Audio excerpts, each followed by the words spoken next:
Now we're joined by, Williams, who is the Labour Party's youngest candidate who's kindly taken some time out of her day to talk to us here on the phone. Hey Aruna, kia ora.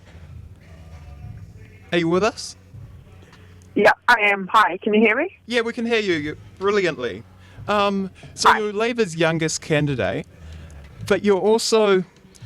Are you part of Young Labour as well? Yeah, I am. I'm the Labour candidate here in the Hunua electorate, but I'm also a member of Young Labour, and last year I was the Vice President of Young Labour.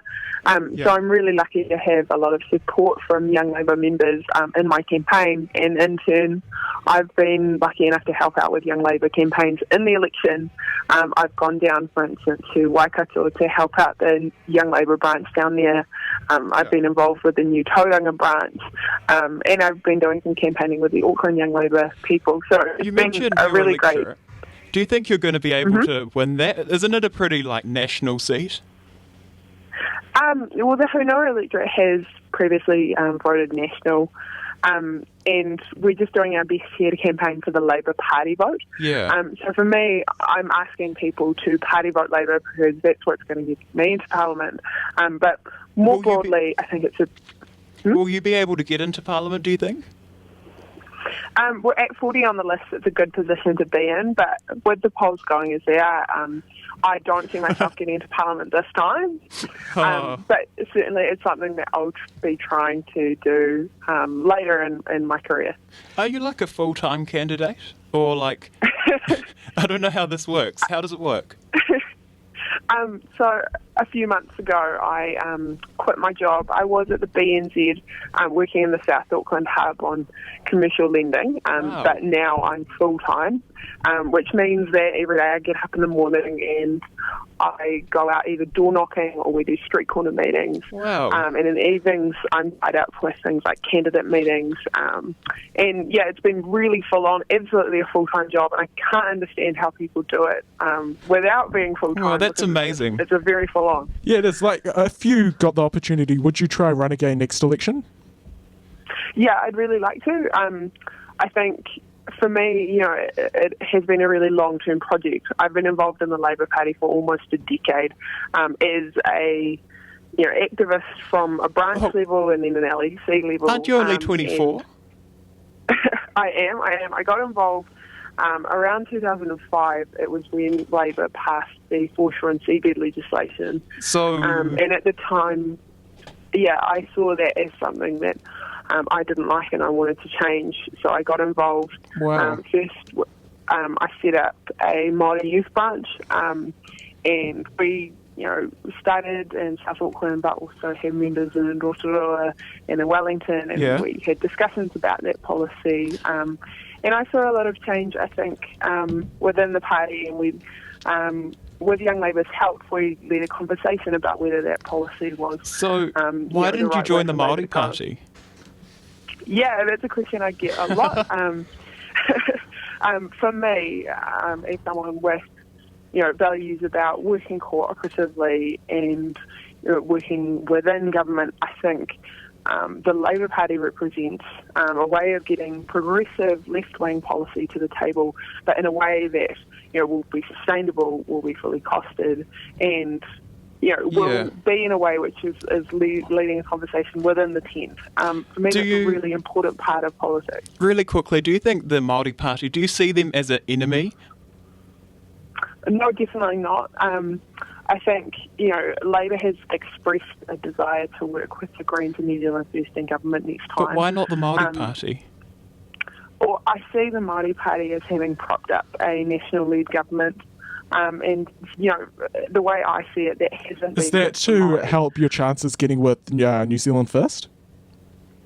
That's not for me to say. I think, I think it hasn't been useful for Māori to be helping a national-led government which has seen 28,000 more children born into poverty in the last term. Let's take and it's certainly a government I don't support. Cool. Let's take a change in topic. A while ago, we talked to Jessie Lipscomb, which is the Young Labour president, and we talked about a few things, one of which was lowering the voting age. We were thinking about lowering the voting age to 16. What would you think about something like that, getting youth involved younger in the system? It's a really good question, and one I think we should be talking more about, especially as we're coming into an election with only 74% of 18 to 24-year-olds enrolled to vote. I think lowering the voting age to 16 would be a really positive move.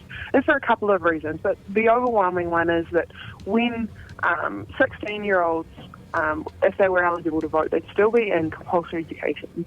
Mostly they'd still be in their family home. I think the real challenge to learning and educating young people about voting is the fact that we don't talk about it. So would you support civics in schools? Yeah, I think that would have to be a part of the curriculum if the voting age was down to 16, because I think, while at the same time I see it as part of a fundamental... Could we see Labour pushing that forward, perhaps in your next term? It's definitely something Young Labour has led within the party, and Young Labour are a really important voice in the policy-making process. And so I can see Young Labour keeping on developing that within the policy process. And there is a commitment, I think, in Labour to strengthening our democracy, and this is certainly one of the options that should be explored. Very quickly, we might have to wrap it up soon. Do you think politicians and Parliament take the younger voters seriously? I think, it suits some political parties not to make policy for young people because they know that young people don't vote. That's why it's really important for young people to be registered to this election and to go down to the post and vote. I think the Labour Party does take young voices seriously, and we've seen that with having young candidates like me, having really strong leaders within the party like Jessie Lipscomb, and having a strong youth sector who are committed to engaging with young people. But it's so important that the kind of policies that we need, like no youth wages and a guarantee for under 20-year-olds into work or education, it's so important that those policies get the kind of attention that they need, and we'll only get that if young people turn out to vote. Last question. In 10 seconds, could you wrap up why New Zealanders shouldn't vote for John Key-led government? I think New Zealand can't have another 3 years of a national-led government.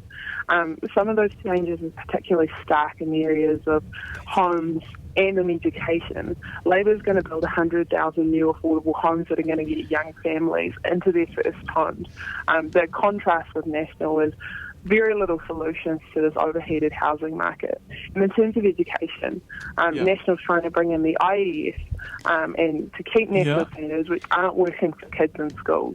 Labour has a real solution in bringing 2,000 more teachers into classrooms and reducing class sizes. Very good. That was a bit over 10 seconds. But it's all good, though. It's all good. So, yeah, it's great to talk to you, and I hope your campaign goes well up north. Cool, thanks. Cheers. Awesome. Really good to talk to you. Thank you. It's awesome to talk to you too. Kia ora. So that was the Labour Party candidate for Henua, up north. Currently a strongly held national seat, but we'll see how that goes for her. It is coming up to 8 minutes past 5.